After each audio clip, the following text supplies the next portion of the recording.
E ó, deixa eu trazer para você informações lá do Oriente Médio. Isso aqui é importante, importantíssimo. Acaba de sair um veredito lá na Síria, né? Já já eu vou te mostrar esse veredito lá na Síria. Mas primeiro, dá uma olhada nessas informações. Meu amigo Davi Eumescani vem diretamente de Jerusalém, das montanhas da Judéia, né, em Israel. Ouça essas informações. Antes de entrar na notícia de hoje, olha só o estado do nosso planeta neste exato momento. A Terra está literalmente tremendo de um lado ao outro do planeta. E ontem mesmo, um terremoto violento atingiu a Colômbia com mais de 100 mortos. Semanas atrás, a Venezuela vizinha foi devastada por 2 grandes terremotos seguidos, com milhares de mortos. E no Japão, um forte terremoto sacudiu o país no fim de julho. E até aqui, no sul de Israel, nós sentimos também tremores de terra nos últimos tempos. O próprio Irã teve vários terremotos nas últimas semanas. Alguns deles eu trouxe aqui também nos nossos vídeos. Gente, Israel está a 12 mil quilômetros do Brasil. Tá? A 12 mil quilômetros. E os terremotos estão lá. Aconteceu agora, há menos de 10 dias, um terremoto no Egito, que balançou o Egito e foi sentido em Israel, na Jordânia, na Síria e também em toda a boa parte do deserto da Judéia e também do deserto do Negev. Aconteceu no Egito, né, próximo à região ali das pirâmides, né, entre as pirâmides e o rio Nilo, aconteceu esse terremoto lá. E enquanto o chão treme na natureza, a Rússia despeja ataques pesados sobre Kiev, na Ucrânia, sem dar nenhum sinal de trégua. E eu te pergunto aqui, olhando para esse mundo de hoje, tem alguém que ainda acha de verdade que a gente está caminhando para uma era de paz? Porque eu vou te dizer o que eu enxergo de tudo isso. Eu enxergo mais um terremoto grande a caminho, só que esse não é geológico, ele é geopolítico. E vai acontecer bem aqui no Oriente Médio. Porque tudo que eu vou te mostrar agora aponta para uma mesma direção. Essa guerra com o Irã deve voltar em breve. E foi ontem que o Irã deixou isso mais claro do que nunca. Então vamos começar aqui que a coisa é grande. Ontem o Irã fez o movimento mais importante desde o começo dessa guerra e quase ninguém de verdade entendeu o tamanho do que está acontecendo, porque enquanto o mundo inteiro estava olhando para a mesa de negociação que não existe, o novo líder supremo do Irã está fazendo uma outra coisa, remontando o alto comando militar do país inteiro de uma só vez. 6 nomeações em um único dia, e logo você vai entender o quanto isso aqui é super importante. E entre esses nomes tem gente procurada pela Interpol por atentado terrorista. E tem mais. Junto com as nomeações veio uma ordem técnica que diz exatamente o oposto de tudo que Teherã está falando na frente das câmeras. Uma coisa eu já te adianto, quem está se preparando para assinar a paz não faz o que o Irã fez ontem. No fim desse vídeo eu te mostro por que essa lista de 6 nomes é na prática uma lista de alvos. E uma pergunta vai ficar no ar até o fim desse vídeo. Se o Irã está tão perto de um acordo, por que ele está reorganizando o exército para atacar?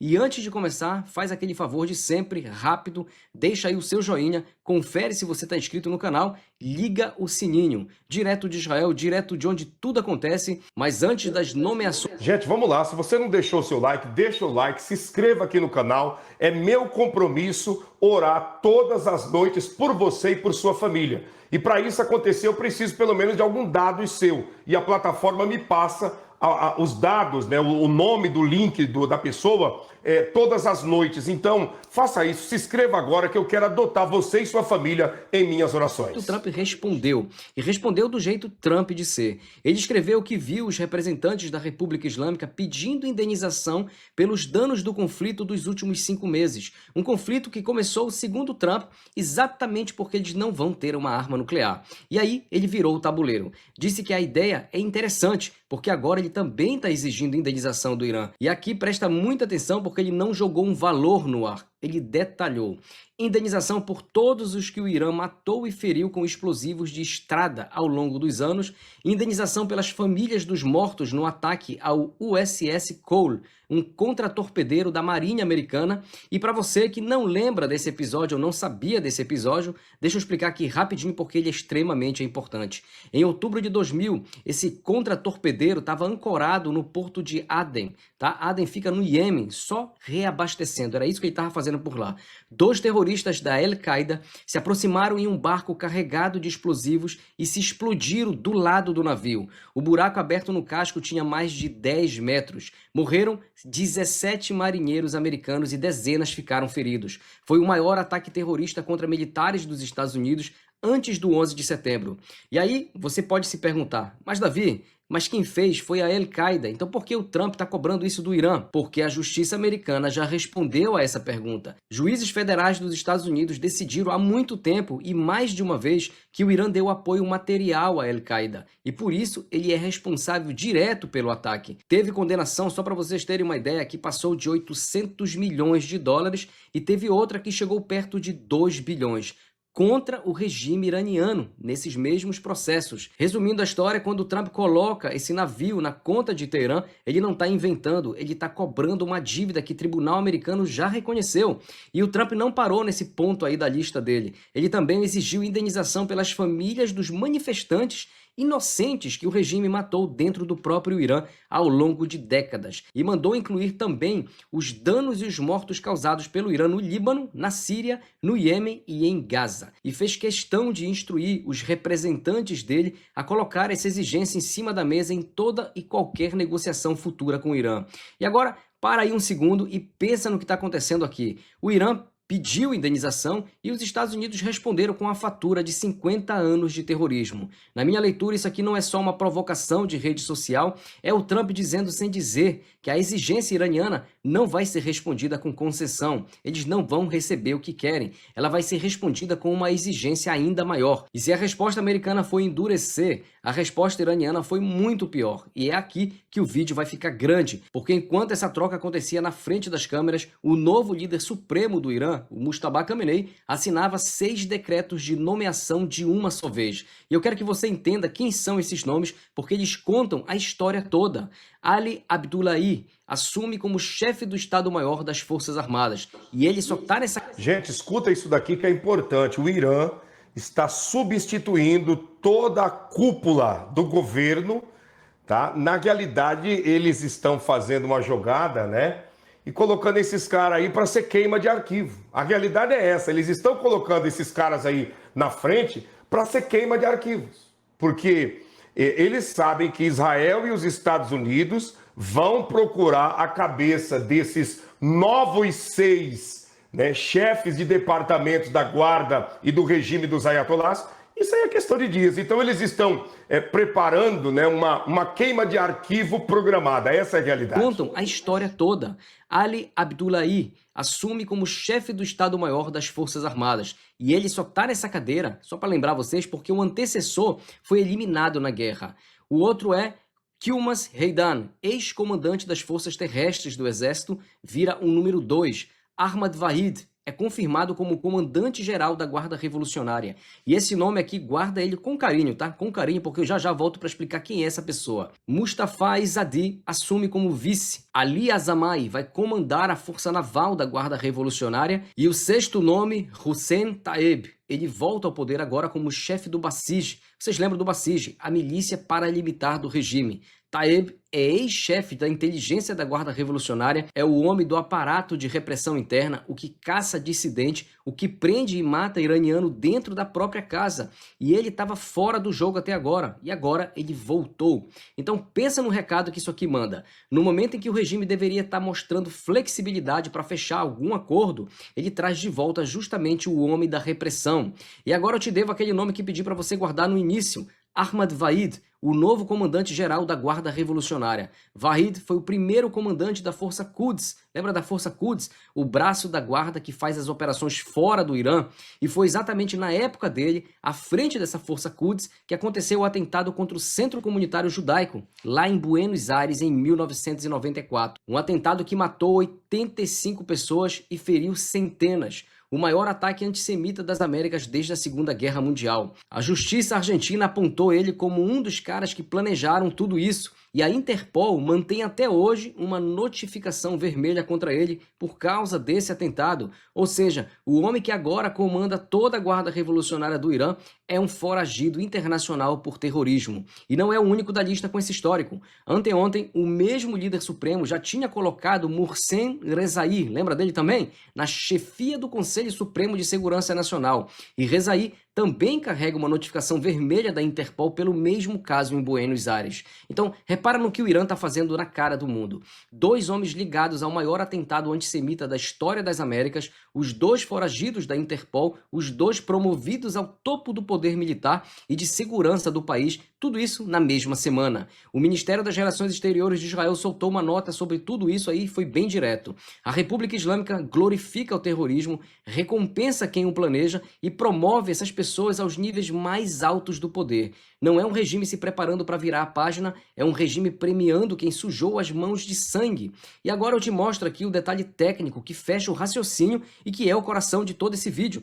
Junto com a nomeação de Abdullahi para a chefia do Estado-Maior, o líder supremo deu uma ordem específica. Ele mandou completar a fusão de 2 órgãos militares do Irã. De um lado, o Estado-Maior das Forças Armadas é o órgão mais alto que define a política e a estratégia militar do país. Ele é o equivalente ao que os americanos chamam de Estado-Maior Conjunto. Do outro, um quartel-general de nome complicado, o Hatan al-Anbiya, que em português quer dizer algo como o selo dos profetas. Não precisa decorar o nome de forma alguma, só precisa entender o que ele é de verdade. E aqui tem um detalhe que muita gente não lembra ou não sabe. O Irã não tem um exército só, ele tem 2 exércitos funcionando em paralelo. Tem o exército regular, que é o exército tradicional do país, o antigo exército, a gente pode dizer, da época do Shah, e tem a Guarda Revolucionária, que é a força ideológica do regime, a que financia a milícia pela região e ataca navio ali no estreito. Então, o Hatan al-Anbiya é o comando operacional de guerra que fica acima desses 2 exércitos e faz os 2 operarem juntos na mesma hora durante o combate. É o centro que conduz a guerra de verdade na hora do disparo, com o exército regular e a Guarda Revolucionária ao mesmo tempo. Ele fica em cima, coordenando esses 2 ao mesmo tempo. E Mustafa Khamenei disse que essa fusão era um plano do pai dele, o líder anterior que foi eliminado na guerra. E por que isso importa tanto, você deve estar se perguntando. Historicamente, esses 2 tinham funções separadas. O Estado-Maior fazia a política e a estratégia, e o Hatan comandava a guerra dos 2 exércitos. E agora eles viram um só. E o homem que comandava justamente o lado operacional, o comando de guerra dos 2 exércitos, é quem foi promovido para chefiar o corpo unificado. Em outras palavras, o Irã está juntando a estratégia militar com o comando de guerra numa coisa só e botando um homem de guerra no topo de tudo.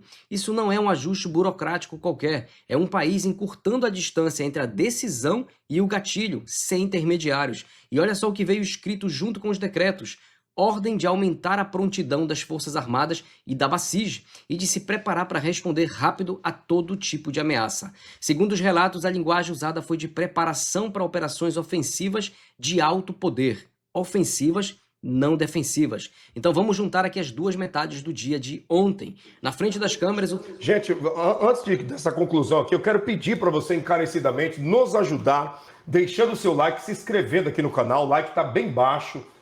Precisamos aí da sua ajuda. Like não custa nada, não é para nós ganharmos dinheiro, não é nada disso. É para realmente nós rompermos aí a trava do algoritmo e alcançarmos mais vidas, mais pessoas que estão aí precisando, de ser orientados e despertados, porque as imagens de tudo que nós estamos te mostrando aponta, muito claro que nós estamos no final e no fechamento de todas as coisas. Teatro da negociação.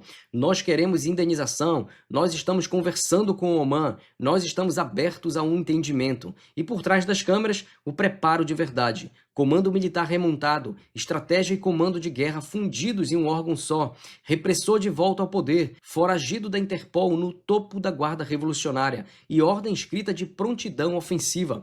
E aqui eu vou te dizer uma coisa que eu acredito de verdade e é a minha leitura pessoal. Esse acordo que estão te vendendo não é o fim de uma guerra, é um intervalo dentro dela. E não é a primeira vez que a região vê esse filme. No Oriente Médio, muitas vezes o acordo não encerra o conflito, ele só dá tempo para um dos lados se rearmar. Foi assim com Oslo, quando Israel achou que estava comprando rotina e tranquilidade, e o que entrou pela porta foi estrutura armada que explodiu na nossa cara anos depois. Foi assim com cada trégua com o Hamas, que na prática virou corrida de armamento até o 7 de outubro. E é esse mesmo filme que eu vejo agora com o Irã. O regime não está remontando o exército para sair da guerra, ele está remontando o exército para continuar dentro dela, só que mais forte na próxima rodada. Assinar com uma mão e carregar o fuzil com a outra. É exatamente por isso que Israel não pode baixar a guarda nem 1 centímetro. O chefe do Estado-Maior de Israel já disse em público que estamos prontos para voltar a um combate intenso. E disse também que existe uma série de alvos preparados dentro do Irã, prontos para serem atacados. Aqui em Israel não tem euforia nem discurso bonito, tem preparo do nosso lado, respondendo ao preparo do lado deles. E é aí que eu volto para aquela lista de 6 nomes que eu te prometi lá no começo, porque todo homem que sobe ao topo da pirâmide militar do Irã, ele entra no mesmo instante em uma segunda lista. E essa segunda lista não é escrita e preparada em Teherã. Olha só o padrão, os antecessores desses homens não saíram do cargo por aposentadoria, eles saíram porque foram alcançados. O comandante da guarda antes desse foi eliminado. O chefe do Estado-Maior antes desse também foi eliminado. E o próprio líder supremo anterior, o homem mais protegido de todo o eixo, ele foi alcançado dentro do lugar mais protegido que ele tinha. Então, quando o novo líder supremo assina 6 nomeações num único dia, ele não está só preenchendo cadeiras vazias, ele está apresentando ao mundo, em ordem, os nomes que agora passam a ser o foco. É um regime promovendo gente para cadeiras que já provaram ser as mais perigosas do país. E antes de encerrar a palavrinha em hebraico de hoje, Hatzagá. Hatzagá quer dizer encenação. O mundo está sendo convidado a assistir uma encenação de paz. E por trás do palco, o cenário que está sendo montado é o de guerra. E aquela pergunta do começo do vídeo, por que o Irã está se rearmando se está tão perto de assinar um acordo? Eu te devolvo aqui com a minha leitura, porque para esse regime, assinar acordo nunca foi o oposto de se armar. É a cortina que esconde o rearmamento. E o trabalho de Israel daqui para frente é não aplaudir a encenação e não tirar o olho do que está sendo montado atrás do pano. Se essa live te mostrou o que o jornal não mostra, deixa agora o seu joinha. Vamos lá, gente. Deixa o seu joinha, deixa o seu like, compartilha essa live, passa para frente. Eu vou te falar uma coisa aqui, eu gostaria do seu comentário, aqui agora, nesse momento. Você acha que vai ter paz no Oriente Médio mesmo por esses próximos dias, conforme o próprio governo americano está anunciando? Conforme a gente vê aí, muitos comentaristas de geopolítica cheios de otimismo, dizendo que agora vai ter paz, agora irão acalmar os ânimos. O que você me diz de tudo isso? Deixa aí o seu comentário, né? Depois que a live terminar, se inscreva lá no canal do meu amigo Davi Omescani, que é o canal Viva Israel, tá bom? Eu tenho mais uma imagem para colocar aqui para você ver, mas, gente, o pessoal tá falando de paz e estão se armando. Estão falando de paz e estão fechando acordos, né? O último acordo agora que teve, bilateral, foi o quê? O acordo da Turquia, da Arábia Saudita e do Paquistão, né? Dois países com a Turquia, o maior exército, vamos dizer aí, da OTAN, né? Dentro do continente asiático, né? Tá na Ásia, mas é ligada à União Europeia. Tem o maior exército ali da região, né? Depois, o Paquistão, que é um exército que tem armas nucleares, né? O Paquistão tem ogiva nuclear no seu plantel do seu exército, né? Inclusive, o mesmo que forneceu as instruções para o Irã confeccionar uma arma nuclear, e aí está todo esse impasse, foram os mesmos que ofereceram para o Paquistão, que é quem? Kim Jong-un, o ditador da Coreia do Norte, que forneceu toda a estrutura para o Paquistão e agora, né, por debaixo dos panos, estava oferecendo para o Irã também, né? E aí vem a Arábia Saudita, né, com todo o seu poderio econômico, fazendo essa fusão desses 3 povos, desses 3 exércitos. Agora, a Turquia vive ameaçando Israel dia e noite e dia, né? O Tayyip Erdogan diz que a qualquer momento vai atacar Israel e acabar com aquele pequeno povo, com aquele pequeno pedaço de terra que só atrapalha o Oriente Médio. Essa é a fala dele. Se ele entra numa dessa daí, Israel não vai deixar barato. Se Israel não deixa barato, a Arábia Saudita e o Paquistão obrigatoriamente têm que entrar junto, porque Tayyip Erdogan quis esse acordo para arrastar outras nações para estar junto com ele, né, diante de qualquer tipo de ameaça. Então, ao mesmo tempo que você vê todo mundo falando de paz, nós estamos vendo as pessoas se preparando para a guerra. Ao mesmo tempo que nós estamos ouvindo falar de sossego, de tranquilidade, de acordos, de cartas e papéis que serão assinados, ao mesmo tempo nós estamos ouvindo, né, pessoas dizendo que a qualquer momento irão atacar e atacar com força. Então, não dá para esperar e para acreditar nessa paz que eles estão falando, senão numa paz que é falsa, que a própria Bíblia já anuncia, né, que é uma paz falsa. O que é a paz falsa? É a paz que Israel tem com a faixa de Gaza. Né? Você acredita que Israel e o Hamas estão em paz? Não tem paz. Tem, né, hostilidade e uma oportunidade econômica que está acontecendo. Enquanto essa oportunidade ela está de pé, então vamos continuar, né, fazendo aí o papel de bons figurinos. Quando acabar o dinheiro e a situação complicar, nós, como ditado, nós vamos para o fight novamente. E é isso que eles estão vivendo. E não vai mudar. Né? Não vai mudar, não é um decreto humano, isso é profético, né?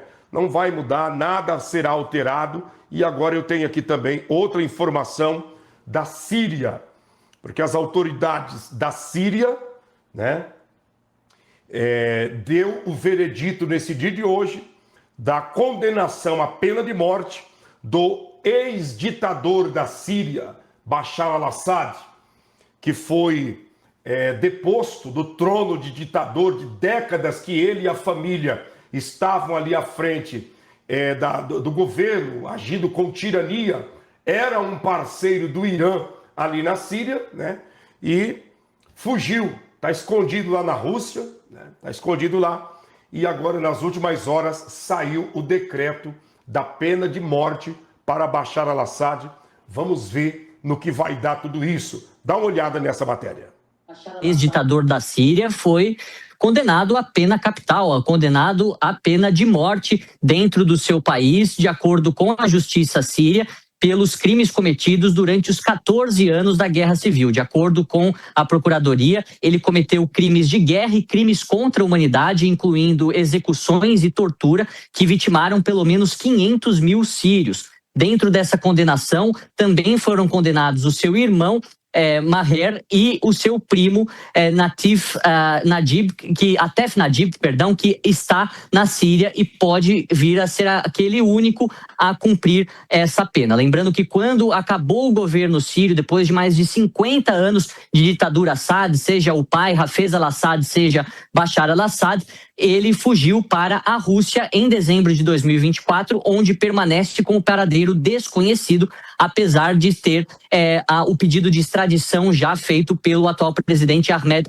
al-Shara, que inclusive reiterou esse pedido ao presidente Putin no último encontro dos dois no ano passado. Por enquanto, a Rússia não dá nenhum indício que fará essa extradição, já que manteve fortes laços com Assad durante toda o seu governo, durante inclusive o seu próprio pai, e não vai abandoná-lo. Fato é que isso acaba tirando os cadáveres literalmente dos armários durante este novo governo sírio, que é marcado também pela forte oposição àquilo que foi a ditadura Assad, e que inclusive comandou o país nesse período terrível de guerra civil, onde mais de 500 mil pessoas morreram, mais de 3 milhões de sírios deixaram o país. Nós, inclusive, da Jovem Pan, estivemos lá pessoalmente na Síria ano passado, trazendo documentários a respeito disso. Apesar do senso de justiça para muitas das vítimas, vale a gente sempre fazer a ressalva que o atual governo sírio não é nada democrático. Também foi herdado através da luta armada por um ex-jihadista, Ahmed al-Shara,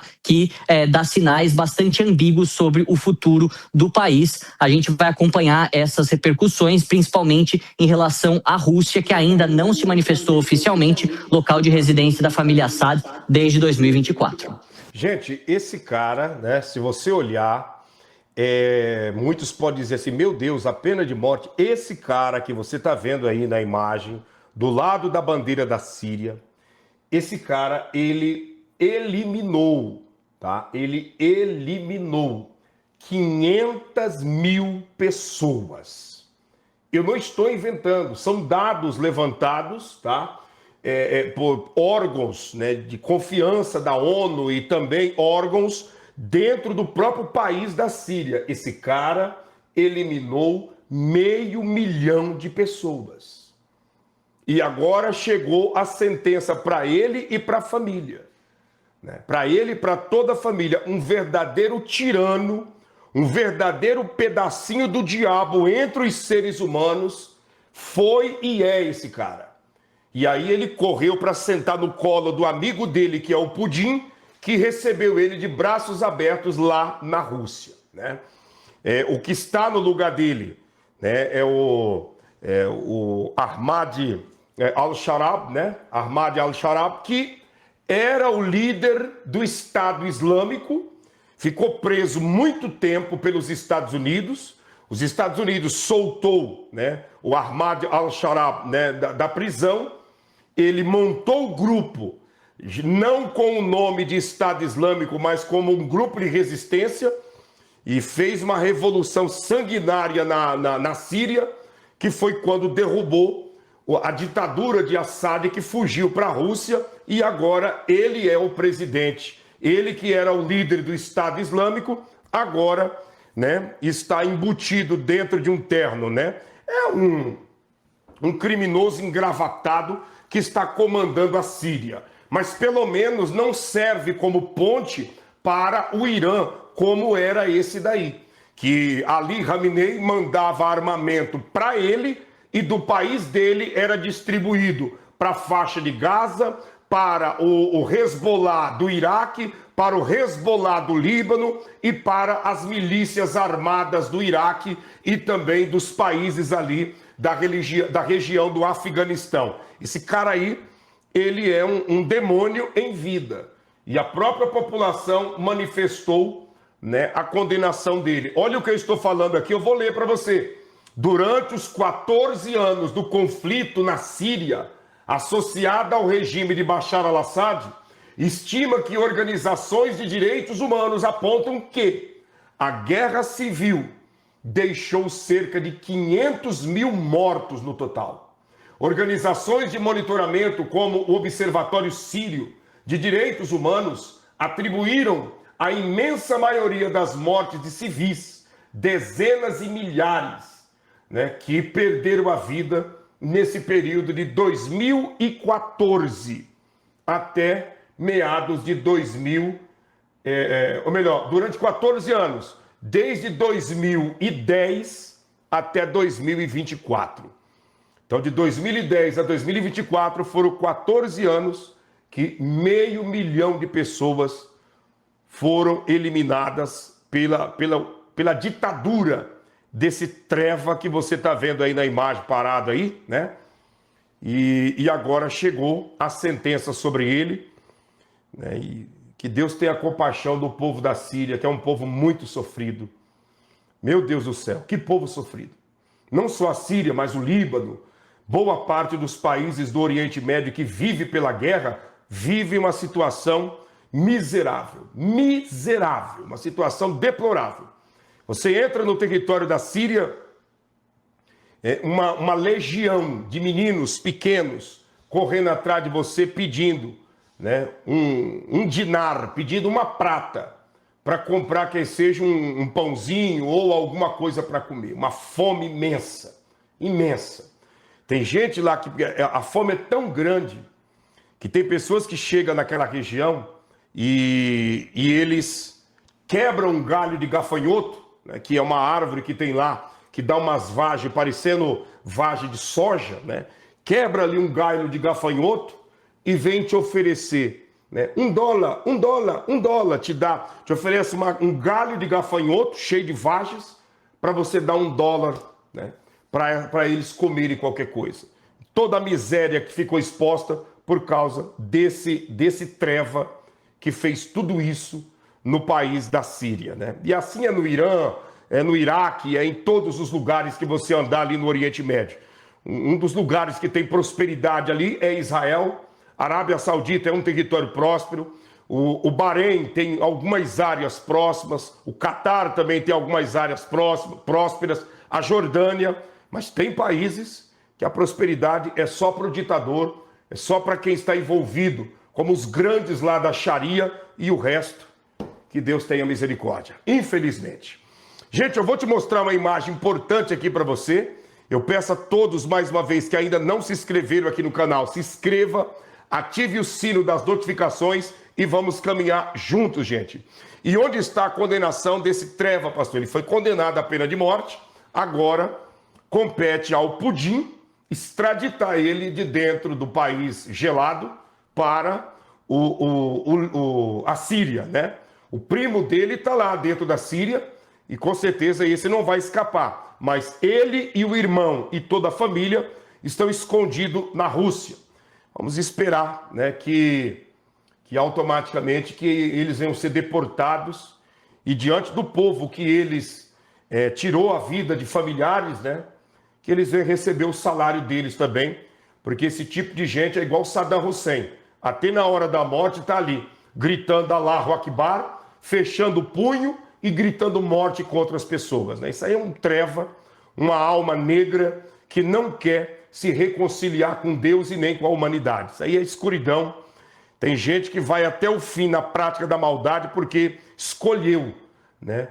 Ele mesmo destinou a sua alma à malignidade e à maldade na face da terra, né? Então, infelizmente é isso. Tem muitos lá, no mundo inteiro, como tem também aqui no Brasil. Brasília está cheio de gente assim, lotado de gente assim, que ri da dor alheia, né? Como diz ditado, joga areia no olho das pessoas e vive enganando a multidão, né? Multidões e multidões sendo enganados, enquanto eles são os verdadeiros causadores de todo o caos, né? Deixa eu mostrar para você uma imagem. Enquanto isso, vai se inscrevendo aqui no canal, que eu quero adotar você e sua família em minhas orações. Esta semana agora, estamos com 3 lives por dia. 9h30 da manhã, às 3 da tarde e às 7 da noite, tá? Vamos para cima? Deixa eu te mostrar uma imagem. Dá uma olhada nisso aqui. Isso aqui é bênção de Deus, gente. Dá uma olhada.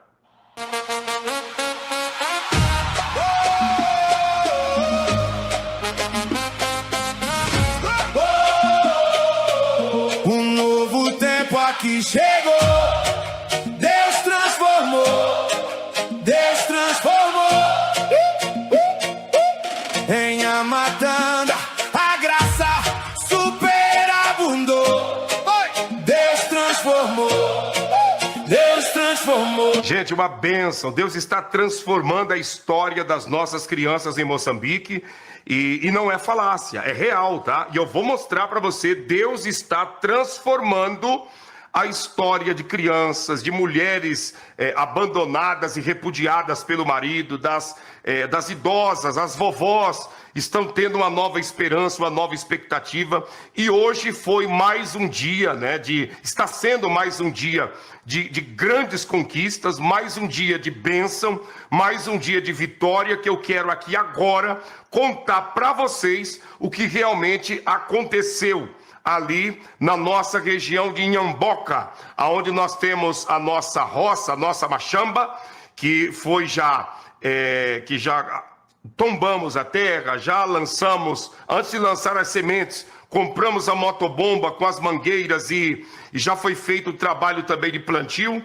E agora eu quero mostrar para você o que realmente está acontecendo lá, neste momento, neste dia chamado hoje, tá bom? Vamos lá, deixa eu começar aqui por essa imagem aqui, ó. Deixa eu só pegar aqui, vamos lá, essa imagem aqui. Dá uma olhada. Tá aí o pastor Eliseu, né, comprando os venenos, né, para colocar na água e para matar formigas e lagartas, todos os tipos de insetos, né? As latinhas aí de sementes, de pepino, semente de couve, né? Olha os pacotões aí de semente de couve, cada pacote desse mais de 100 gramas de semente de couve, então vai dar para fazer muita plantação, muito grande mesmo, né? E você que está aqui nos acompanhando, você está vendo aí, né? Tem esse daqui, essa imagem, tem outra imagem aqui também, o adubo que foi comprado, né? É 50 quilos, não pode ver assim, meu irmão.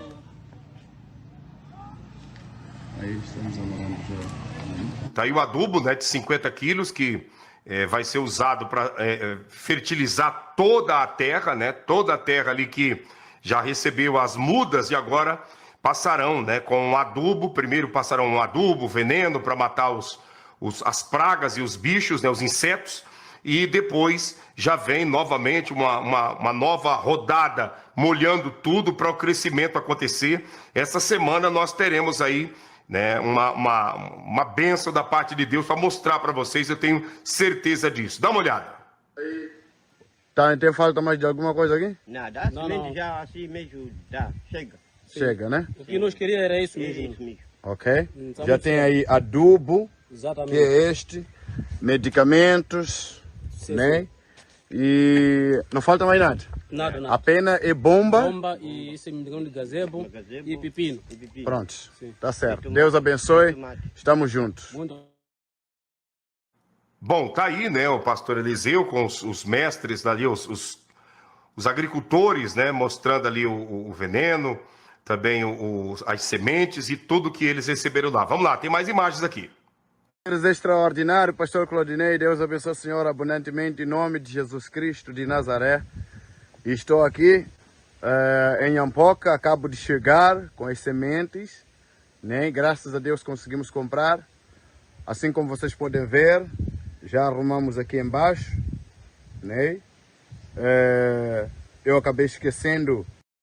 Olha aí, gente, tá vendo? Então tá aí as latas, as latas de semente de cenoura, de couve, de cebola, alho.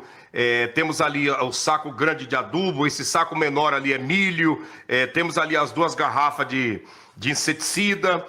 Tudo que precisava, vocês enviaram ajuda e nós conseguimos, tá? Não foi barato, foi caro. Você vê esses produtos aí, saiu no valor daquela lista que nós passamos e mostramos para vocês ontem, no valor de R$ 2.995. Aí nessa lista, nessa imagem, tá faltando um saco desse grande aí de milho, tá? Tá faltando, que não tá aparecendo na imagem, mas tá aí faltando um saco de milho e o feijão, tá?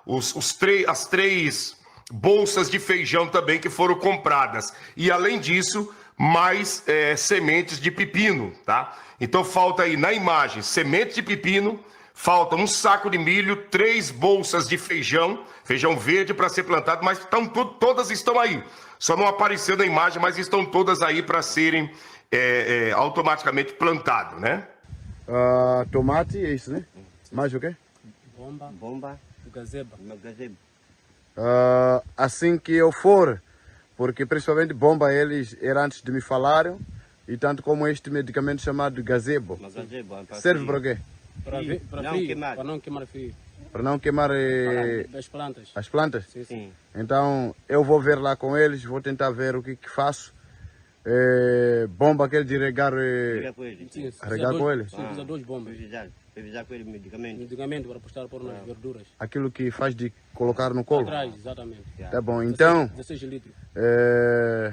quando eu chegar lá. Bom, tá faltando aí a bomba aquela bomba de passar veneno, né? Que você vai na manivela, ela vai nas costas e você vai na manivela bombando e passando veneno em tudo. Então eles pediram essa bomba também para evitar, né, que toda a plantação venha a ser danificada. Então esse veneno é passado aí, como você tá vendo, é passado na água da bomba, né? Então, tá aí, né? Obrigado a todos vocês que nos ajudaram. É aquela história, nós pedimos, vocês ajudaram e eu tô mostrando aqui que compramos tudo, né? E como eles mesmo no começo da conversa já falou, o pastor Eliseu perguntou para eles ali se estava faltando alguma coisa e eles deram a resposta, como vocês ouviram eles falando. Vai vendo. Tá, tem falta mais de alguma coisa aqui? Nada, a Não, semente não. já assim mesmo dá, chega. Chega, né? O que nós queríamos era isso É mesmo. isso mesmo. Ok. Tá Já muito tem certo. aí adubo, Exatamente. que é este. Então você tá vendo aí, chega, agora não precisa mais, né? Chega, né? Não tá precisando mais. Então é isso aí, né? Graças a Deus conseguimos. Obrigado a todos que ajudaram, aqueles que, independente do valor que mandou, nós conseguimos. Agora temos outros desafios pela frente. Amanhã já temos o trabalho com os nossos padeiros, tá? Eles estavam produzindo na terça e na quinta. Nós fizemos uma reunião e conversamos com eles para eles produzirem no dia que a gente pedir dentro da semana, né? Porque muitas das vezes na terça-feira não será necessário, mas será na quarta. Às vezes não será na quarta, mas será numa segunda. Então, eles estão à disposição para nos atender os 2 dias da semana na qual nós automaticamente designar eles para eles fazerem o trabalho. Que benção, Fernando. Obrigado. Obrigado que você gostou aí do álbum das 14 músicas, né? Obrigado, Neuza. Deus abençoe grandemente. Nós temos aí pela frente agora a produção dos pães, né? Temos a produção das refeições também em outras bases que a gente não pode deixar de lado e esquecer, né? Que a nossa base lá na região de Gondola, também nossa base na Zona Leste, na Zona Norte, a nossa base do Siluvo e também a nossa base aí na região de Inhamboca. Inclusive, eu quero pedir a vocês para nos ajudar, porque esse mês nós precisamos comprar aí para Inhamboca as panelas. Devido à distância, não dá para a gente pagar um mototáxi.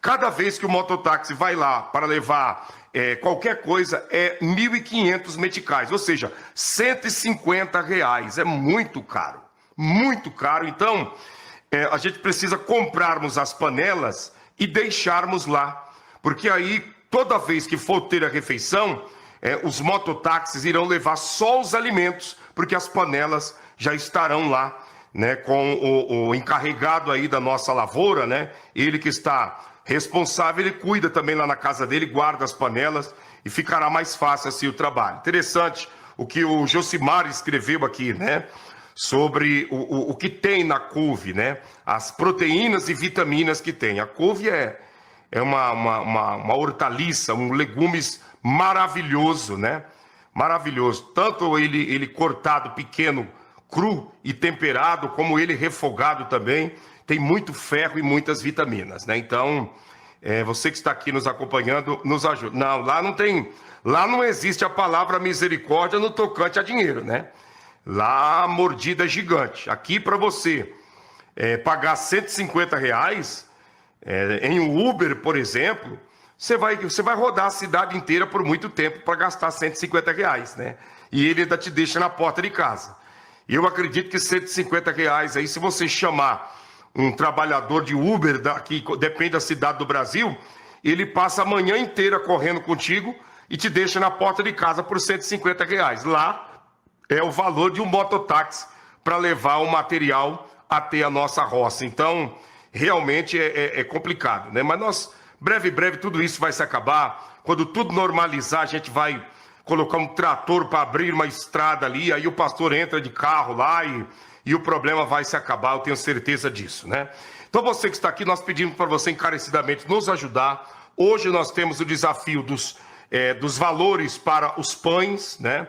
Temos aí a produção dos pães, precisamos do trigo, precisamos do óleo, precisamos da lenha, né? Precisamos da lenha para colocar no forno, precisamos aí de todos os ingredientes para fazer o pão. Precisamos aí daqueles papéis brancos, né? Que são colocados nas mesas para não sujar, para manter limpinho e o fermento do pão funcionar e o pão crescer, né? Então, me fugiu aqui a palavra, né? Quando você faz a massa e deixa ela ali descansando para crescer. Tem um nome que fala, mas eu não estou lembrando aqui agora, me fugiu da memória o nome que é dado aí para todo esse processo. Mas eu creio que vocês estão entendendo e sabem do que nós estamos falando, né? A produção de pães amanhã, né, vai acontecer, você está vendo aí, ó, os pães ali coberto, protegido, né? E os papéis brancos aí que eles colocaram embaixo ali, né? Uma benção de Deus. Deus abençoe, pastor Francismar. Uma benção. Isso, para levedar o pão. Exatamente isso, né? Faz a massa e deixa ali levedando, né? Isso aí é o shima que eles comem, gente. Você imagina? Eu, particularmente, quando estive lá, isso, levedando, fermentando, né? Eu estive lá e eu comi um pouquinho de shima. Não tem gosto de nada, né? Não tem gosto de nada, né? Ele vai com qualquer outra coisa aí acompanha ele. Tanto salgado como doce, né? É igual o cuscuz. Mas o cuscuz ainda tem aquele gostinho do milho, né? Um gostinho do floco do milho. E aí você coloca qualquer coisa. Você pode comer o cuscuz com doce ou com salgado que vai embora, né? Ou com alguma coisa amarga também, alguma coisa azedo, qualquer coisa o cuscuz vai embora. Como também é o shima. 3 horas da tarde, tá? 3 horas da tarde, né? E também a live, né? A live de hoje à noite vamos fazer 7 horas da noite. Ontem, né, houve aqui uns desencontros aí na questão das informações, eu tive que reiniciar o computador, foi uma peleja medonha na live de ontem à noite. Mas hoje nós vamos estar 3 horas da tarde aqui com vocês, às 15 horas, pelo horário de Brasília, e também no horário das 7 horas da noite, tá bom? Aí está a produção dos pães, né? E eu peço a você encarecidamente, nos ajude. Nós contamos aí, precisamos do seu apoio, precisamos das suas mãos estendidas para a gente dar continuidade a esse trabalho, continuarmos servindo esse povo que tanto precisa, que tanto carece, né, da alimentação. Só Deus mesmo e vocês para abraçar essa causa e o milagre da prosperidade acontecer. Olha essa imagem aqui, gente, que imagem linda. Olha isso daqui, se não é uma bênção. Olha isso, né? Fartura, imagem de abundância. E isso tem, como diz o ditado, como diz o Moisés, isso tem o DNA, né? As digitais de todos nós que aqui estamos, né? Esses pães aí preparados, né? Então nós contamos aí com a ajuda de cada um de vocês para esse grande desafio, tá? Não deixe de ajudar, separa seu dízimo, separa a sua primícia, a sua oferta para nos ajudar. Nós estamos aqui hoje prestando conta do pedido que foi feito ontem. Amanhã vamos estar aqui prestando conta do pedido que está sendo feito hoje. Eu tenho fé e certeza em Cristo Jesus que nós vamos conseguir comprar o trigo e todo o material que está faltando para a produção dos pães amanhã. Tenho certeza disso, absoluta certeza. Contamos aí com a ajuda de todos vocês nesse grande propósito, nesse grande desafio que nós temos aí pela frente, tá bom? Que Deus abençoe. Mais uma vez, obrigado a todos que nos ajudaram na compra aí das sementes, na compra dos fertilizantes, dos inseticidas. Que Deus te abençoe e multiplique 1000 vezes mais na sua vida e na vida de toda a sua família, em nome de Jesus. Pastor, ano que vem podemos construir uma casinha para quando iremos em Amatanda, quando irmos em Amatanda, eu creio que irei lá um dia. Amém, amém. Nós vamos estar indo lá. Seria interessante fazer uma caravana indo para lá, hein? A pessoa, não é nada mal, né? Uma caravana para estar lá acompanhando de perto o trabalho na África, né? Uma bênção, uma bênção. Feito, né? Manualmente, né? Manualmente, muito, muito bem feito, né? Parece que foi feito na mão, né? Parece que foi feito na máquina, né? Aquela maquininha que vai jogando só as bolinhas dos pães, né? Do pãozinho francês. Eles são muito bons. Foi um achado. Demorou para nós acharmos, mas achamos aí uns rapazes muito profissional mesmo, né? Que fez um trabalho assim brilhante, né? E tem feito um trabalho brilhante. Uma imagem como essa daqui, ó, enche a alma da gente de alegria. Isso aqui é a imagem de fartura, de abundância, de prosperidade, imagem de bênção de verdade, não é mesmo?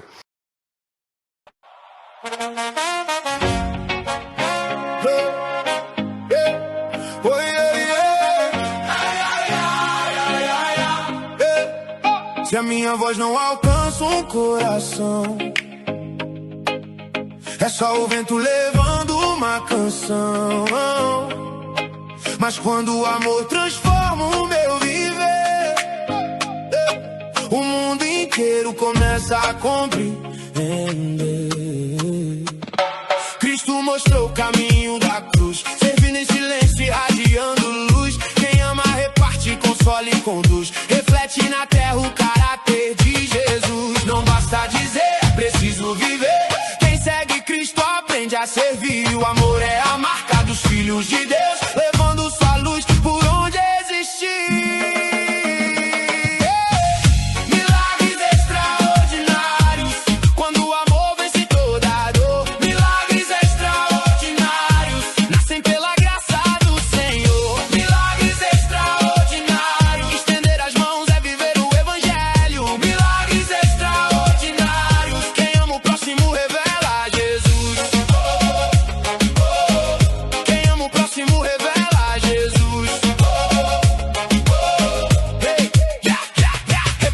pão, levar restauração.